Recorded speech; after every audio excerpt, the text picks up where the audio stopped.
I want to show you something that completely changed the way I think about my pelvic floor, and it'll only take a moment.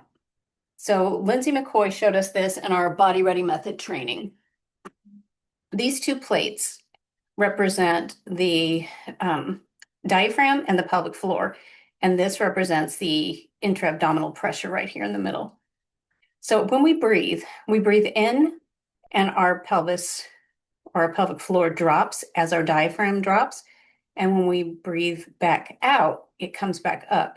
And usually this flows really beautifully together, just doing this beautiful wave, ocean flow kind of movement. Especially when we've got like nice alignment and you've got your core all sorted.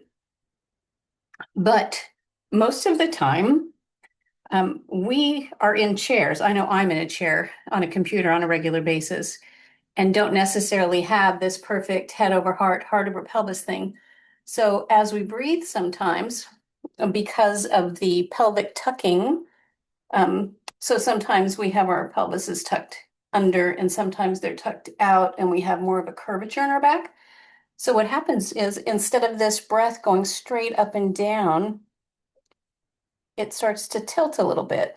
So if my back has curvature, then every time I breathe, I'm pressing this pressure outward. And if I'm a tucker, I'm pressing it backwards. So sometimes we can get a little bit of dysfunction or it doesn't feel quite right and doesn't feel as comfortable because our body isn't optimally aligned and this pressure's got to go somewhere. So that's just a quick visual of why it's really important to pay attention to our pelvic floor and our alignment. So we're going to do a breathing exercise in the next video and just kind of get ourselves moving in that nice wave-like pattern with our pelvic floor and our diaphragm.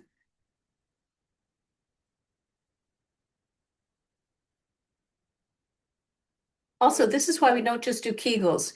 This is why we also really pay attention, work with our breath, and try to ensure that we have a functional pelvic floor, not a tight pelvic floor.